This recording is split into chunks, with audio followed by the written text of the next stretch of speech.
Anything else you want to discuss for what you're looking forward to in the next few months? Or it's really such an exciting space, I think, across the stages of bladder cancer that everything is changing as we speak.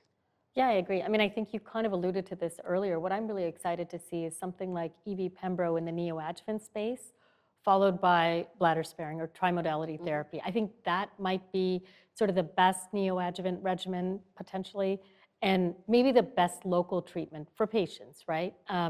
I don't know, and the debate will be whether or not we have to do something to the bladder or not. I personally am still of the opinion that I think we need to do something to the bladder, and radiation is actually fairly well tolerated. But I think it'll be really exciting to see how the future is, whether or not we do anything locally.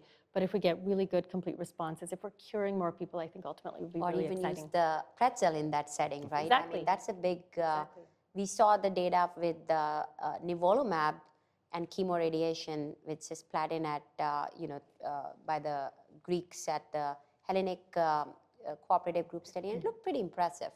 It was a sandwich approach, nivolumab followed by chemoradiation and nivo, and then adjuvant nivo. So I think all those questions will be answered in the coming months.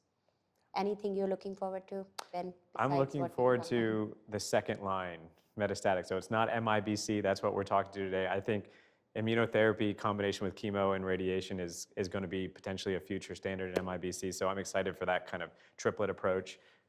Include the TRBT, we can call it a quadruplet.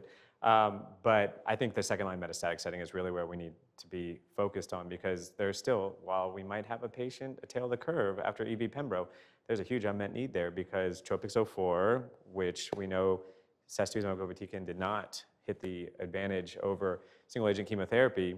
So you have kind of a misstep there. You have now some exciting stuff with HER2 and FGFR, but that's not everyone. And then all of a sudden, with all the neuropathy and EV Pembro, doublet chemotherapy is not for everyone either in the second line. So we have this new wave of trials coming into that space, which is very exciting.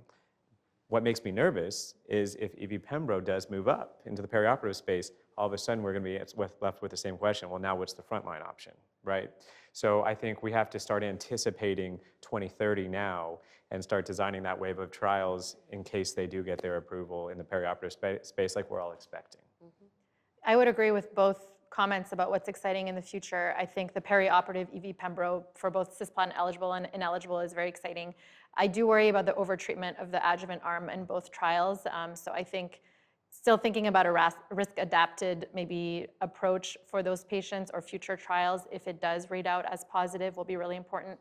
And then in the metastatic second-line space, I agree. It's really wonderful that we have more precision oncology in the realm of bladder cancer, but it's post-platinum is the data that we have so far. So having more data for HER2 agents and FGFR in the post-EV Pembro, I think will be really important so that it can help us make those decisions. Yeah, it's really exciting to see these new targets come up again in bladder cancer. And with that, if we have no other things to discuss, thank you for your time. And this is a really exciting session. Thanks. Thank you for having us.